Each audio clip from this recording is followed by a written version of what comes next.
Красота присуща всему здоровому. Она есть гармония, в ней залог успокоения. Она воплощает человеку и человечеству идеалы. Если в народе сохраняется идеал красоты и потребность ее, значит, есть и потребность здоровья, нормы. Тем самым гарантировано и высшее развитие этого народа. Федор Михайлович Достоевский. О женской красоте писали поэты. Женской красотой всегда восхищались мужчины. Ей посвящали песни, подвиги и новые открытия. Попытки исследовать красоту происходили во все времена. И именно женская красота испокон веков является предметом любования. Кто-то для достижения совершенства использует современные технологии и косметические средства. Кто-то, подобно цветку, распускается постепенно, а кому-то этот дар дается с рождения. Именно так было в случае с нашей героиней Викторией Клониной. Сразу после рождения в роддоме ее маме сказали, что у вас родилась будущая модель. Вика, когда родилась, вот прям с роддома сразу начали говорить: посмотри, у тебя модель родилась. Вот честно, я вам говорю. Я когда увидела, она чуть раньше срока родилась, и первое время, там дня 3, мне ее вообще не показывали. Но потом решили показать, она в кувезе лежала, и повели меня посмотреть. Посмотри, говорит, какая девочка у тебя. И когда я увидела ее, я сама обалдела. Вот другого слова просто не знаю. Я смотрю и думаю: Господи, какой ребенок красивый. Я никогда не думала, первый ребенок родился, я никогда не думала, что дети могут быть такими красивыми, новорожденные. Вот. Ну и потом Вика стала расти. Она была очень такая, как бы слово подобрать. В общем, она с другими людьми вообще не контактировала. Она вот мамина такая прям, вот, к ней не подходи. Чужих людей она вообще никак не воспринимала. Очень сложно нам было в детский сад ходить, привыкать. Это очень долгий у нас такой адаптационный период был, потому что она вот такая вот. Сама себе только от тех, кого она знает, родственников, там, бабушка, дедушка, и то с ними даже с бабушками не хотела оставаться. Вот только с мамой. Где моя мама? Где моя мама? Из скромной и стеснительной девочки выросла стройная голубоглазая девушка, внешность которой украшает глянцевые журналы и рекламные билборды.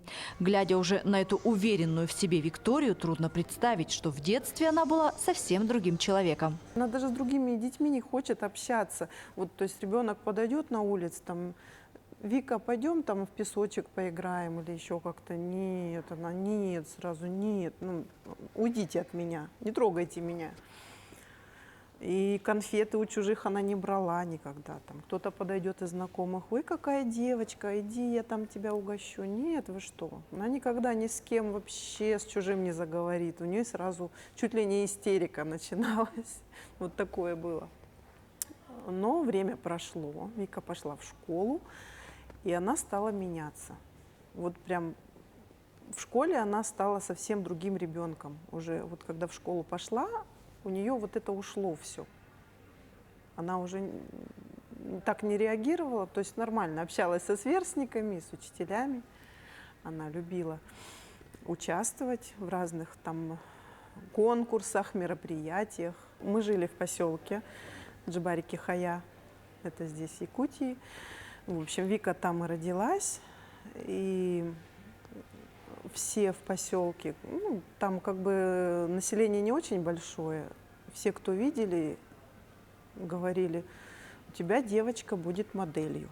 Сама Вика в детстве даже не предполагала, что в будущем будет работать в сфере моды и красоты. На тот момент были совсем другие мечты и увлечения. В детстве я ходила в музыкальную школу, я не закончила, правда, на танцы ходила, мне нравилось очень танцевать, и сейчас очень нравится. Я помню из таких прям увлечений, что еще, мне кажется, насколько я могу помнить, в детстве я хотела стать либо парикмахером, либо еще у меня такое детское, что типа я вырасту, я буду продавцом. Это все, что я помню. Потом уже, когда я была постарше, по школе, мне очень хотелось стать визажистом прям. Поступать я хотела куда-то на лингвистическое, типа переводчика, что-то такое. Постоянные разговоры и напоминания о модельной внешности направили Вику в модельный бизнес. Красивую девушку сразу заметили ведущие агентства и предложили работу. Мне много кто говорил, наверное, поэтому я попробовала. Ну, еще, мне кажется, в начальной школе тоже, что ой, вырастешь, будешь моделью. Многие говорили, старшеклассники, учителя. Потом уже в старшей школе тоже, что можете попробовать прям модель. Я все время нет, я вообще не хочу, мне как-то... Я поступлю, я там буду туда-сюда, что-то чем-то заниматься другим. Но я как-то даже не думала. В итоге после того, как... мне кажется, это очень много стали говорить мне, что давай попробуй, ты станешь моделью. Я думаю, ладно. Как-то я подумала, что можешь правда попробовать. Вот. Это была старшая школа, это был, наверное, класс 10. Я попробовала найти какие-то модельные агентства, я туда писала, вот, и мне рекламой в Инстаграме попалось мое материнское агентство, где я сейчас, я им туда написала, вот, они такие, все, вау, ты нам подходишь, а я говорю, я не могу пока работать, потому что я заканчиваю школу, они говорят, ну, давай будем на связи, это Настя Солдатова, мой модельный агент, она говорит, давай будем на связи, как закончишь школу, ты, подпишем контракт. Я потом как-то об этом забыла, потому что школа, все равно подготовка к экзаменам, учеба. И, наверное, в 11 классе, уже на середине 11 класса, я вспомнила об этом снова, потому что, в общем, ВКонтакте в какой-то группе, там тоже связанной с моделингом, был пост про то, что, допустим, вот скидывайте свои фотографии, и все там, кто связан с фэшн-индустрией, фотографы, там, модельные агентства, какие-то скауты, они будут искать, отбирать по фотографиям, кому нужно на фотосессии. В состав агентства мне начали очень много писать агентств, вообще отовсюду, то есть прям разные. И мне они как-то, не знаю, не отзывались. То есть я смотрела, такая, нет, мне как-то неинтересно, как-то не внушает доверия. И мне написала девочка Маша, она была с этого же агентства, с которым я уже, то есть, списывалась, с моим материнским агентством. Она мне написала, что вот нам очень понравилось, я из такого-то агентства, напиши Насте Солдатовой. Я говорю, ой, я вас уже знаю, мы уже с ней списывались. Я пишу Насте, Настя говорит, ой, это все, это судьба нас сводит, давай. Ну и все, получается, в 11 классе мы подписали контракт, это было весной. Они мне организовали пару фотосессий благовещенские, потому что на тот момент как бы в городе Нерюнгри было очень сложно с нормальными фотографами, потому что, мне кажется, до сих пор здесь сильно никто... Сейчас сложно. Да, не работает именно с такой, как бы прям коммерческой фэшн-индустрией, с моделями профессиональными. Вот, и получается, у меня была пара фотосессий, они мне нашли контракт сразу, я поехала буквально сразу после выпускного, поехала во Вьетнам на 3 месяца на контракт. Сразу после школы Вика уехала работать. Вьетнам, Сингапур, Италия. Родители и близкие приняли этот выбор и поддержали девушку. Хотя в первое время приходилось и переживать, и волноваться. Сначала, когда она первый раз об этом заявила, это еще, я не знаю, в каком, 9 или в 10 ли классе это было, да, она сказала, вот и если бы я поехала. Конечно, первая информация для меня была, вот как, наверное, как для всех людей, когда вот первое восприятие – это отрицание. То есть ты сразу, нет, как, страшно же, у нас такие, как сказать, стандарты в нас заложены, вот с тех времен нашими мамами, что, видимо, раньше было много криминала в этой сфере, поэтому мы сразу, боязно было, конечно. Я сказала, давай ты школу закончишь, и мы посмотрим, как оно дальше будет. Вот. Потом прошло время, и когда она все-таки опять к этому вопросу вернулась, да, я понимала, что время прошло, школа заканчивается. Я сказала, что мы посмотрим, обсудим этот вопрос, и надо что-то решать. Вот. Но опять же, вот когда я пообщалась с этой женщиной, модельным агентом Настей Солдатовой, я поняла, что все там законно, никаких там не может быть таких вопросов, что многие девочки, даже еще не закончившие школу, едут из-за границы везде. Как-то страх отступил от меня, и я сдалась. Сказала, все, давай, ладно. Мы подписали контракт. Вот. Конечно, когда она поехала сама, все равно я переживала, как любая мама, как она сама, никогда никуда не ездила. А тут Вначале у меня даже такие мысли были поехать с ней. Потом думаю, ну как же я, тут у меня дети маленькие, я брошу семью, поеду Вику сопровождать, что она говорит, там только для меня апартаменты, ну как бы все оплачено, ты за свой счет полетишь, где-то там будешь жить. Ну, такое было. Перерыв в работе во время мировой пандемии придал Виктории уверенность в правильно сделанном выборе. Были попытки сменить сферу деятельности и начать учебу, но девушка не оставила любимое дело и вновь окунулась в работу.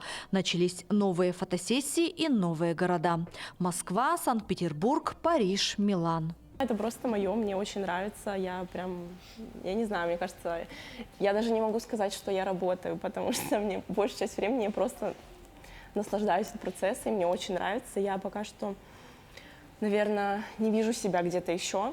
Мне кажется, в ближайшее будущее, как бы, пока я могу этим заниматься, я буду. Но понятно, что как бы на дальнейшее уже надо рассматривать что-то еще, возможно, какое-то свое дело, что-то такое искать. Мне кажется, что я больше отдыхаю, наверное, когда я работаю.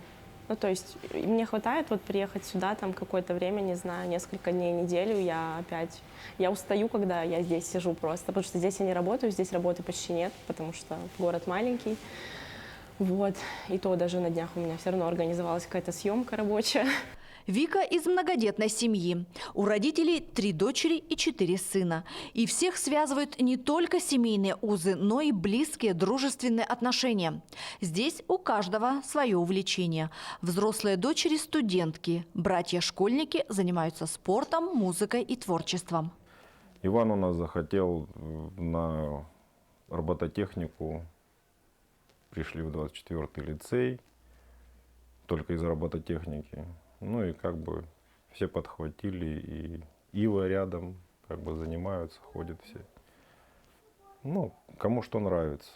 Общественная жизнь у нас была когда-то, когда в шахте не работал, было побольше времени. Участвовали в «Семье года» Нерюнгринского района 2 раза. Ну, занимаемся, ездим на речки, ездим на водохранку. На родину ездим к себе, бывает, с детьми. А это Вика с сестрами. Маша и Алена – близнецы, но мама в шутку называет их тройняшками. Девочки не только похожи между собой и невероятно красивы, они очень близки, хотя и живут все в разных городах. У меня достаточно большая и очень дружная семья. Я очень люблю проводить время с родными, как со всеми, так и по раздельности. И нас связывают достаточно теплые отношения и любовь. Я очень люблю своих родных. Я люблю отдыхать с сестрами и гулять со своими младшими братьями. Отдельно люблю проводить время с мамой и также собирать всех за большим столом. Нам очень классно вместе. Учеба раскидала нас с сестрой в разные города, достаточно далекие от дома. И несмотря на расстояние, я стараюсь поддерживать связь со всеми. Мне, я бы сказала, достаточно тяжело дается расставание, но без расставания не бывает встреч. Часто устраивали какие-то концерты родителям, мы как-то играли, не знаю, видеоролики записывали. У нас была своя программа «Борода». У нас есть 2 выпуска. Один мы снимали, когда были маленькие совсем, потом уже класс, наверное, 5 мы были, вот с моей близняшкой. Вика была постарше, и мы вот любили таким чем-то заниматься. Мне кажется, у нас такая тесная связь, нам вообще очень тяжело расставаться надолго, нам вообще вот вместе, мне кажется, надо держаться, потому что нам все время очень болезненно, вот говорю, разъезжаться. Мы когда вместе, у нас вообще просто все настолько классно. Мы как-то перед моим контрактом в Париж, когда улетала, поехали вместе в Москву, тоже там на несколько дней погулять там. И вообще, мне кажется, мы еще больше сблизились. И это каждый раз, наверное, так грустно. У нас вот, которая Маша, она такая сентиментальная. Она вообще, у нас ее все такие моменты больше, мне кажется, чем нас с Аленой трогают. Она все время так расстраивается, так все время плачет. И нам еще от этого грустнее, что она у нас такая вообще. Я говорю, что мы очень вообще дружим, все прям вот так вот вместе. И сложно расставаться, и хочется, конечно, поближе быть все время, и поближе где-то жить вместе, и почаще видеться. Ну, пока сильно такой возможности нет, конечно, но вот каждый раз, когда получается, хоть малейшая какая-то, мы всегда стараемся видеться, проводить время вместе. Девчонки, когда маленькие были, вообще не было у них каких-то конфликтов таких. У них всегда, они всегда дружные были. Вот всегда. Немножко, когда у Вики вот переходный возраст пошел, она, конечно, а те еще не подросли. Девчонки, она закрывала дверь, и их в комнату не пускала. Мама, забери их, они в дверь ей стучат. Вика, Вика. У них 4 года разница, но этот момент как-то вот он недолго продлился. Потом они подросли, и вообще они вот, я не знаю, как будто они не двойняшки, а все тройняшки, все вместе. Вот. Не отстают от сестер и младшие братья. Роману 10 лет. Он с гордостью показывает свои поделки и рассказывает о своей семье. Причем здесь каждая кукла имеет свою историю и свой характер. Вообще мама и папа, они у нас очень добрые. Они почти даже не ругают нас. Вообще, ну да, бывает такое, то, что как бы не получается что-нибудь нам купить, но вообще у меня почти все есть. И квадрокоптеры, очень много разных вещей. Больше всего я люблю заниматься, например, как шить и делать всякие разные поделки из картона, из бумаги и так далее. Иван чуть постарше, ему 12 лет. Несмотря на юный возраст, выбрал серьезное увлечение – игру на саксофоне.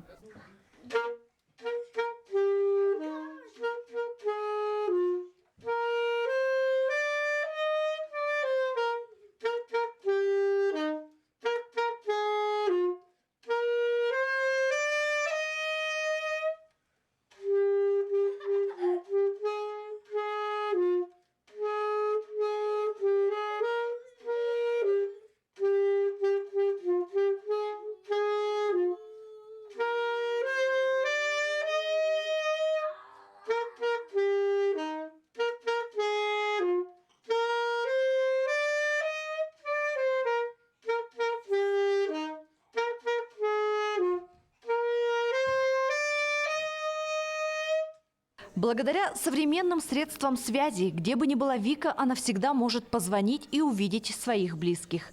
Большая семья является для нее опорой и тылом. Наверное, поэтому каждый свой отпуск она старается проводить с родными. Как и в любой сфере, в модельном бизнесе есть свои трудности. И только благодаря поддержке самых близких людей удается преодолевать жизненные трудности и большие расстояния. Это сложно как морально, так и физически. Ты очень устаешь, очень часто ты летаешь куда-то, это смена часовых поясов, вообще перелеты постоянные. Ты можешь, не знаю, в неделю, допустим, посетить 5 разных стран и всю эту неделю работать, ты толком не спишь. Ну, то есть такие какие-то моменты, это очень сложно. Некоторые модели не выдерживают еще конкуренции, потому что все равно очень много девочек. И ну, когда тебя не отбирают, соответственно, какие-то кастинги, такое тоже очень часто бывает, потому что, опять же, много девочек, нужны разные девочки, разные типажи. Дорогая одежда, вспышки камер, модные показы и растущая популярность всегда были мечтой многих молодых девушек. Модельный бизнес манит перспективой роскошной беззаботной жизни, крупных гонораров и интересных знакомств. Однако у идеальной, на первый взгляд, профессии есть и обратная сторона, где скрываются жесткие правила конкуренции, бессонные ночи, отсутствие свободного личного времени. Если я где-то за границей, у меня есть свободное время, чаще всего я стараюсь куда-то сходить, там, возможно, те же музеи, просто погулять, там, посмотреть какие-то достопримечательности, архитектуру, возможно, почитать, либо что-то, какие-то видеоуроки посмотреть там на Ютубе, потому что тоже это нужно язык постоянно держать, как бы подтягивать, заниматься им. Тем более, когда ты за границей, постоянно практика, постоянно что-то новое изучать. Вот. Либо же, ну, спорт тоже. Но чаще всего, когда за границей, у меня нет как-то времени ходить куда-то, еще я занимаюсь дома. Это вот если в России бывает такое, что есть время, хожу, конечно, там в зал. На танцы планировала пойти, потому что до этого как-то сильно не было времени, потому что я то уезжала, то у меня там переезд, не переезд такое. Вот. Ну и что еще? Я говорю, что в основном, когда у тебя работа, бывает такое, что ты всю неделю работаешь, еще и куда-то улетаешь. То есть, допустим, у меня было такое, что я улетала там в Казань, потом прилетела, на следующий день у меня было там 3 подряд работы в Санкт-Петербурге, потом еще в Москву, если на следующий день ехала работать. В общем, это было очень сложно. В сфере моды и красоты свои законы и правила. Но здесь, как и в жизни, главное – оставаться собой, не опускать руки и твердо идти к своей цели. И тогда все обязательно получится.